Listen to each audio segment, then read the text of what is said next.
Hey guys, another story in the day. This one's about the real hero, Lee Duffy. Lee Duffy gets shipped out, goes to camera shaking. In fact, hold on, shake my camera a little bit.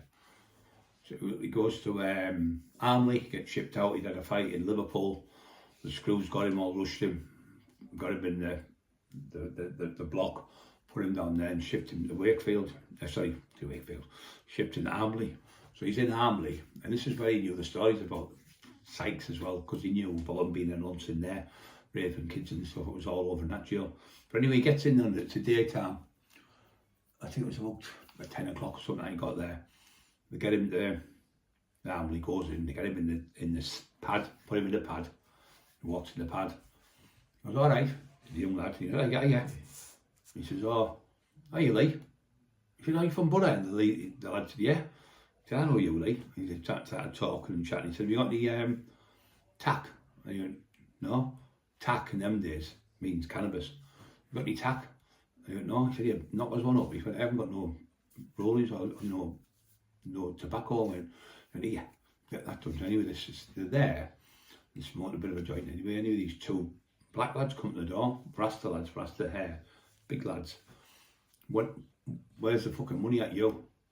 I'll have it today. She's going. He said, I want it before dinner's finished, because the dinner was coming up. They worked on the surgeries and stuff. These two, they worked on the cleaning up, the mopping up and everything. So they were like orderlies, they call them. So they run the jail, this kid said.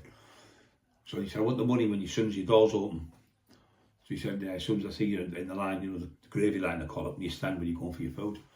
So Lee went, "What do you owe, mate?" He said, "Oh, you owe the money for tack, cannabis."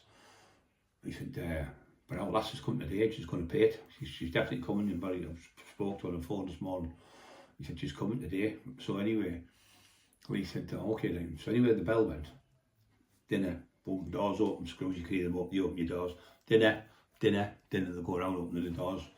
They call them turners, because they put the key in the door on turners. And they call them screws, because they used to put thumb screws on years ago.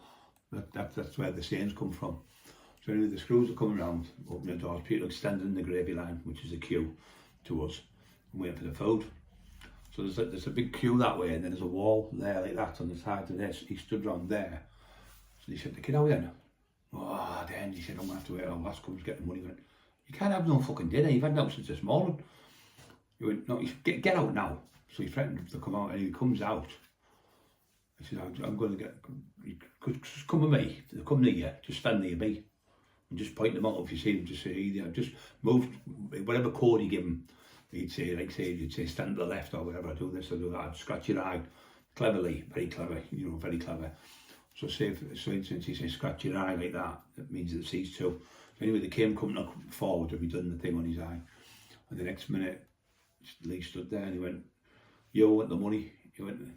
So he stood in front of the kid and in front of these two, so they're both right in front of him.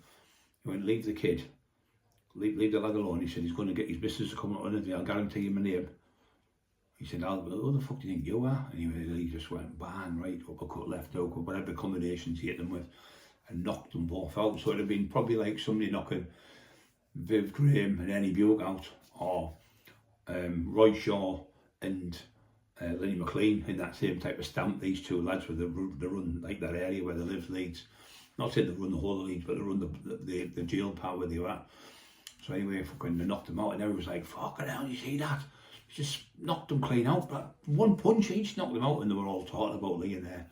Next minute, goes for the dinner, comes out the dinner, in his pad, grabbed him, boom, another prison, shipped him out again. He stayed about 4 hours or something, 5, 6 hours. He was in the jail, and they moved him out again.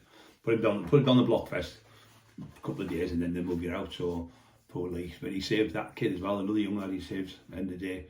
So there's more stories about the Duff to come. Loads and loads of different carry-ons, funny stories to tell you. Keep listening, keep pushing the like buttons, and see you all soon, guys. Thanks very much for listening to me.